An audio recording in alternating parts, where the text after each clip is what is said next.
और इसी बीच एक और बड़ी खबर का रुख करेंगे। राज्यपाल हरिभाऊ बागड़े का सवाई माधोपुर दौरा और सुबह 10:45 पर सवाई माधोपुर पहुंचने का कार्यक्रम है। सड़क मार्ग से सवाई माधोपुर सर्किट हाउस पहुंचेंगे राज्यपाल और रणथंभौर नेशनल पार्क में टाइगर सफारी करेंगे और पार्क के भ्रमण के बाद सवाई माधोपुर सर्किट हाउस पहुंचेंगे। दोपहर 2 बजे सवाई माधोपुर से जयपुर के लिए रवाना होंगे और राज्यपाल के दौरे को लेकर जिला और वन प्रशासन अलर्ट है।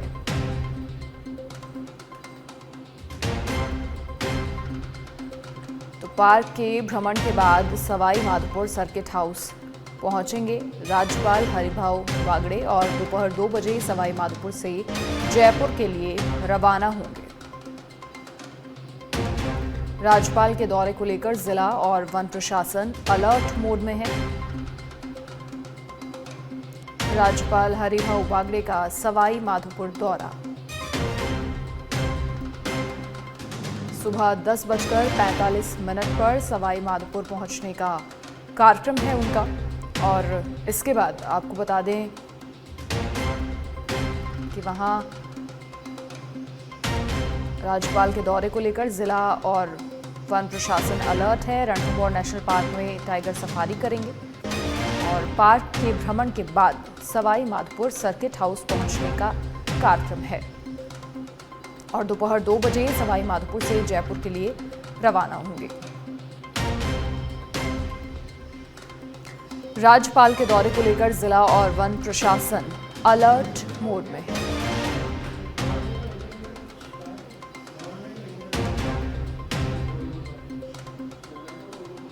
जोधपुर जिले की बावड़ी तहसील के तालुका बेरा में एक बोरवेल से गैस निकलने से ग्रामीणों में कौतूहल बना हुआ है। यहां गैस की गंध आने पर माचिस की तिल्ली लगाकर देखा तो गैस ने हवा में आग पकड़ ली। हालांकि इस मामले की पुख्ता जांच के लिए अभी वहां कोई सरकारी एजेंसी नहीं पहुंची है। दरअसल खेत में करीब 1.5 दशक पुराना बोरवेल है जो लंबे समय से बंद किया हुआ था। कुछ दिन पहले इस बोरवेल को फिर से काम में लेने के लिए खोला गया। बोरवेल के अंदर पंप उतारने से पहले जब कैमरा लटकाकर अंदर की स्थिति देखने की कोशिश की गई तो तस्वीर देखकर हैरानी हुई। अंदर देखा गया कि गैस उबल रही थी।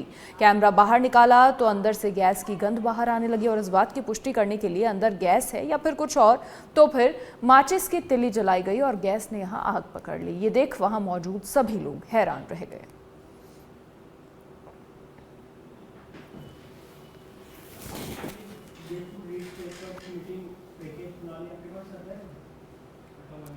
हालांकि सच बेधड़क इस वायरल वीडियो की पुष्टि नहीं करता है।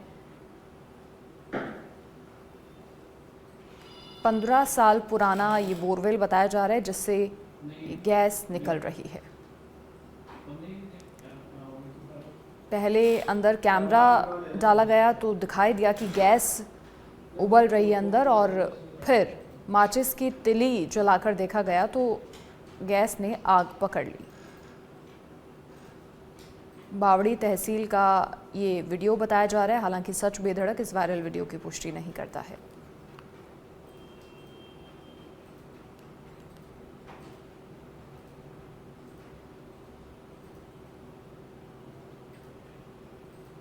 देश और दुनिया के साथ साथ साल 2024 प्रदेश के लिए भी बेहद खास रहा। प्रदेश में ऐसे कई महत्वपूर्ण घटनाक्रम हुए जिसने एक प्रदेश के रूप में राजस्थान को पहले से कहीं ज्यादा मजबूत किया। प्रदेश जब हर क्षेत्र में मजबूत हो रहा था उसी समय राजस्थान राज्य विधिक सेवा प्राधिकरण की एक पहल ने हजारों दिव्यांगों और विशेष योग्यजनों के लिए एक नई राह की शुरुआत की। पेश है एक रिपोर्ट।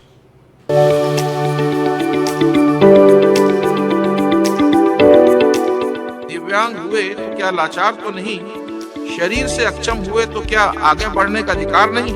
स्वयं कुछ न बनकर भी देश को महान देखना चाहते हैं। चांद तारे तोड़ने की ख्वाहिश नहीं है हमारी, हम तो जगमगाता हिंदुस्तान देखना चाहते हैं। अगस्त 2024 में पेरिस में जब पैरा ओलंपिक्स खेलों का आयोजन किया जा रहा था उसी समय राजस्थान में मुख्य न्यायाधीश MM श्रीवास्तव की पहल पर एक ऐसी प्रतियोगिता की शुरुआत हुई जिसने प्रदेश के हजारों विशेष योग्यजनों और दिव्यांगों को न केवल हौसला दिया बल्कि उन्हें अपनी विशेष पहचान बनाने में उनके परिजनों के उत्साह को भी दोगुना कर दिया। राज्य विधिक सेवा प्राधिकरण की ओर से प्रदेश में पहली बार दिव्यांगों के लिए खेल कूद प्रतियोगिताओं का आयोजन किया गया।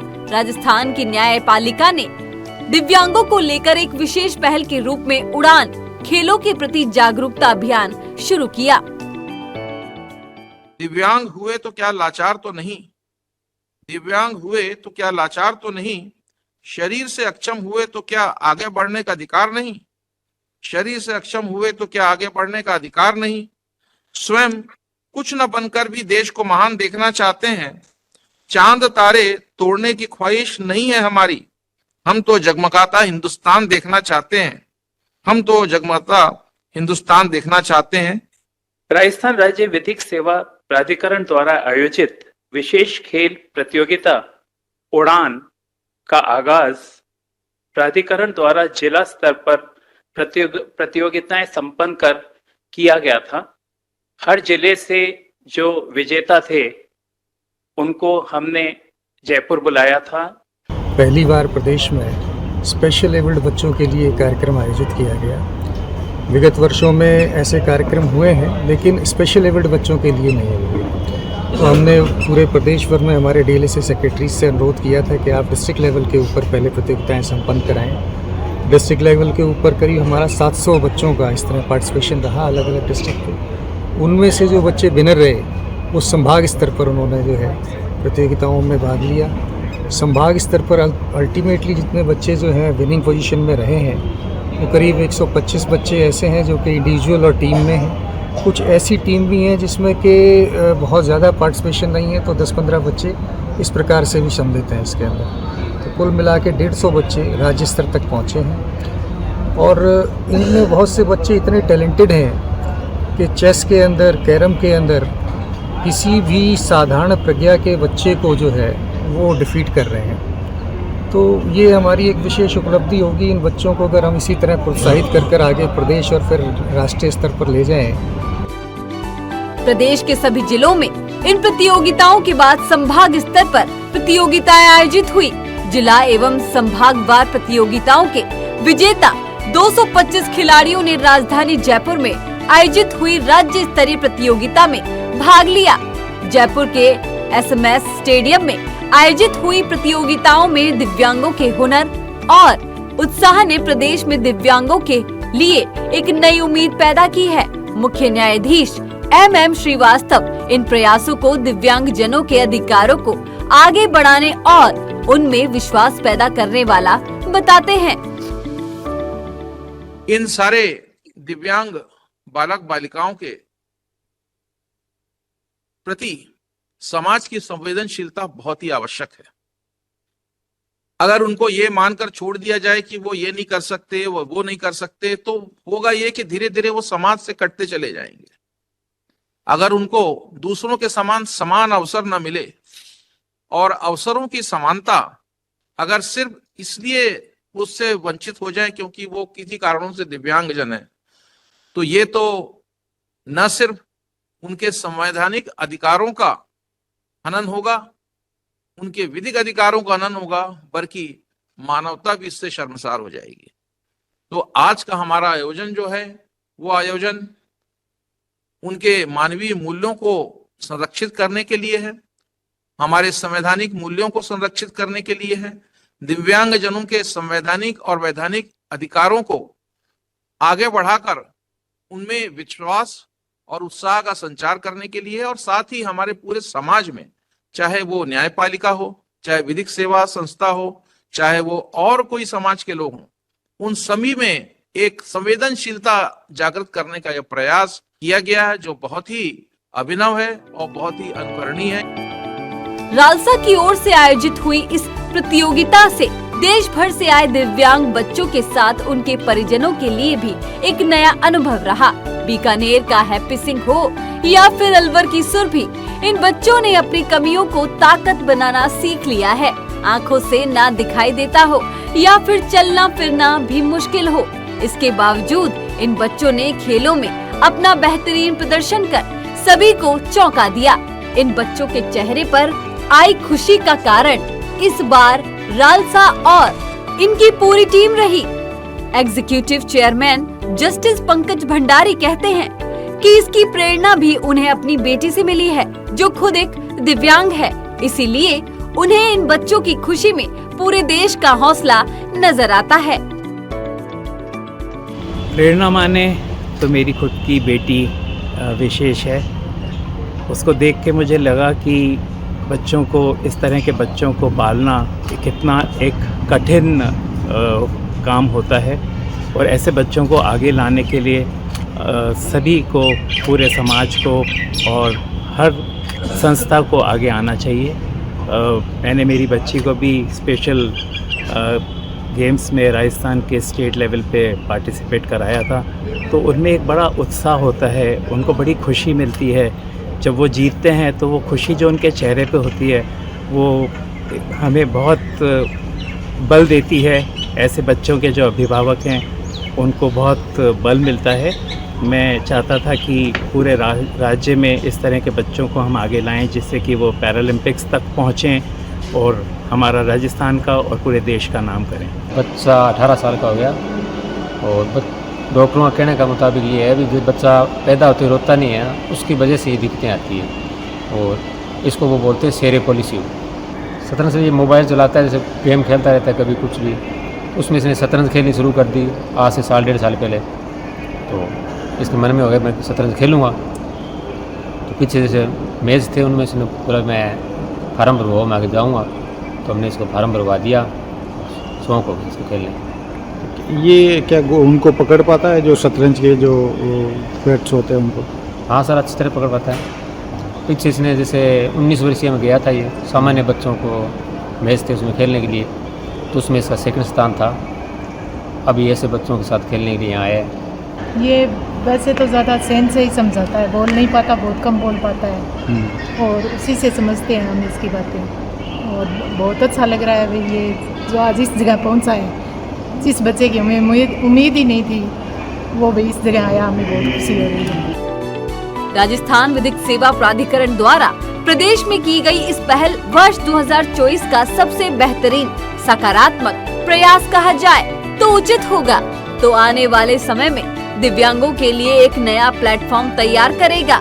सच पे धड़क मीडिया परिवार राज्य विधिक सेवा प्राधिकरण के इस प्रयास की सराहना करता है और जनहित में आम जनता से भी आह्वान करता है कि ये दिव्यांगजनों को मुख्य धारा में लाने के लिए उनका हौसला अफजाई करें, ना कि उन पर दया करें। सच पे धड़क के लिए निजाम कंटारिया की रिपोर्ट। बड़ी खबर का रुख करेंगे। राजधानी जयपुर में पर्यटकों की नववर्ष पर भरमार। ट्रैफिक पुलिस का पर्यटकों की सहूलियत के लिए वन वे आज सुबह 11 बजे से दोपहर 1 बजे तक वन वे रहेगा। बड़ी चौपड़ से सुभाष चौक तक वन वे रहेगा। ट्रैफिक का जाब्ता शहर भर में तैनात किया गया है। तो ट्रैफिक पुलिस का पर्यटकों की सहूलियत के लिए ये फैसला आज सुबह 11 बजे से दोपहर 1 बजे तक वन वे रहेगा। बड़ी चौपड़ से सुभाष चौक तक वन वे रहेगा। ट्रैफिक का जाब्ता शहर भर में तैनात किया गया है।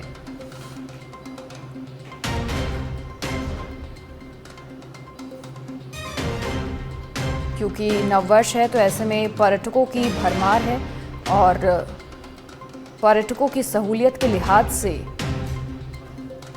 ट्रैफिक पुलिस ने वन वे किया है। ट्रैफिक का जाब्ता शहर भर में तैनात।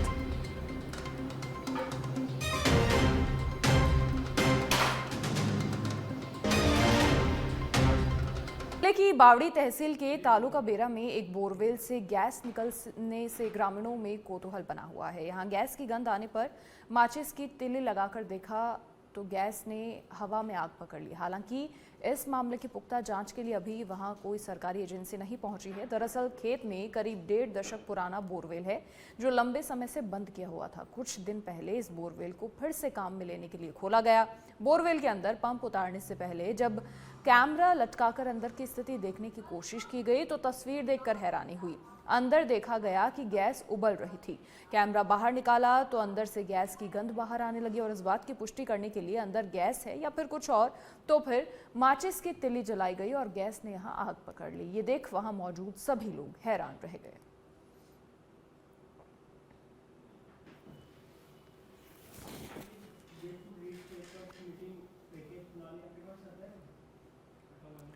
हालांकि सच बेधड़क इस वायरल वीडियो की पुष्टि नहीं करता है। 15 साल पुराना ये बोरवेल बताया जा रहा है जिससे गैस निकल रही है। पहले अंदर कैमरा डाला गया तो दिखाई दिया कि गैस उबल रही है अंदर, और फिर माचिस की तिली जलाकर देखा गया तो गैस ने आग पकड़ ली। बावड़ी तहसील का ये वीडियो बताया जा रहा है। हालांकि सच बेधड़क इस वायरल वीडियो की पुष्टि नहीं करता है।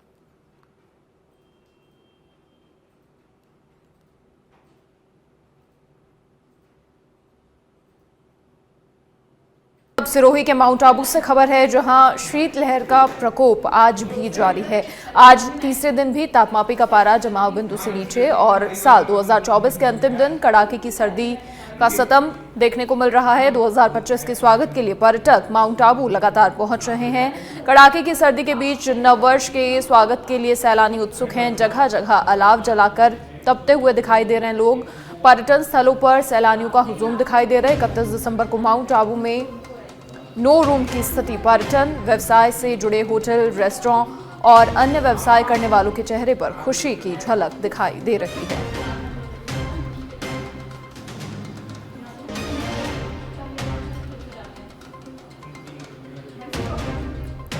और चलिए अधिक जानकारी के लिए हमारे सहयोगी दीपक त्रिपाठी माउंट आबू से हमारे साथ लाइव फिलहाल जुड़ गए हैं। दीपक, कैसी जानकारी देखी, क्योंकि अब नववर्ष का वेलकम करने के लिए बिल्कुल पर्यटक उत्साहित हैं, और जैसा आप लगातार जानकारी साझा भी करते हैं, माउंट आबू में कई सारे सांस्कृतिक कार्यक्रमों का भी आयोजन अलग अलग जगहों पर हो रहा होगा न्यू ईयर के वेलकम के लिए। कैसी तस्वीरें वहां से? जी देखिए मनीषा, तापमान माउंट आबू का एकदम बढ़िया सुहावना मौसम है। 3 दिन से तापमान यहाँ माइनस में है, आज भी -1 है टेम्परेचर। और ऐसे में जो पर्यटक है इस मौसम का आनंद लेने यहाँ पर भारी संख्या में पहुँचते हैं। मेरे सहयोगी कैमरामैन दिखाएंगे, पीछे देखिए मौसम एकदम साफ है, और कुछ लोग यहाँ नक्की झील के किनारे सुबह सुबह गर्म नाश्ता, चाय वगैरह का आनंद लेते हुए नजर आ रहे हैं।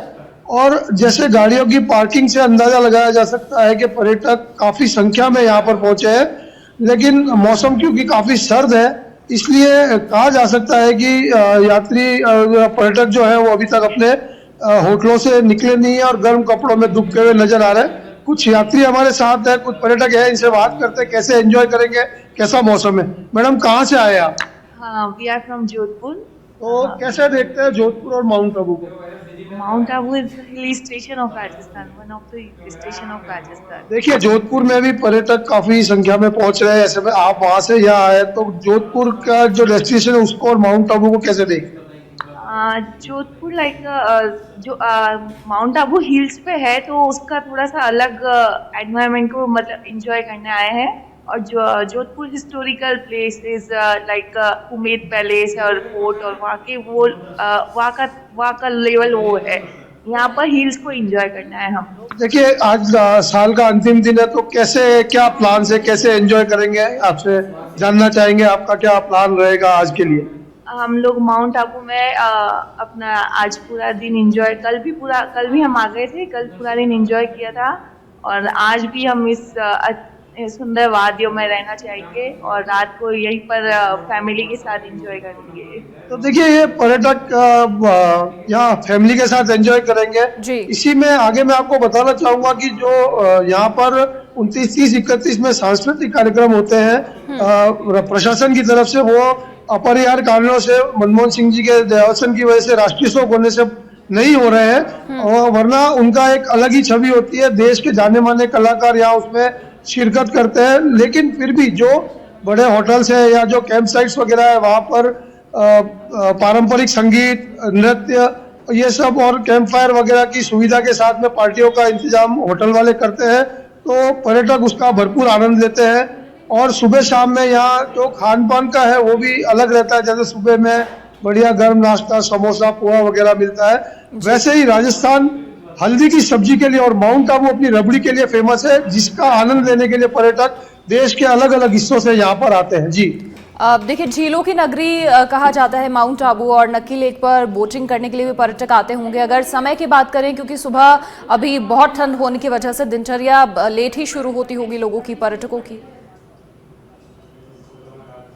जी, मैं बताना चाहूंगा कि अभी पर्यटन व्यवसाय में नक्की लेक में जो बोटिंग का समय है वो सुबह 9 बजे से सूर्यास्त के आसपास तक होता है, लगभग 8 बजे तक होता है। लेकिन चूंकि सर्दी बहुत है, माइनस में तापमान है, ऐसे में पर्यटक देर से अपने होटल्स छोड़ेंगे और नक्की लेक, देलवाड़ा, अचलगढ़ और गुरु शिखर जो कि राजस्थान का हाईएस्ट पीक है, वहां पर पूरे दिन में पर्यटकों की अच्छी रेलम पेल दिखने की उम्मीद रहेगी।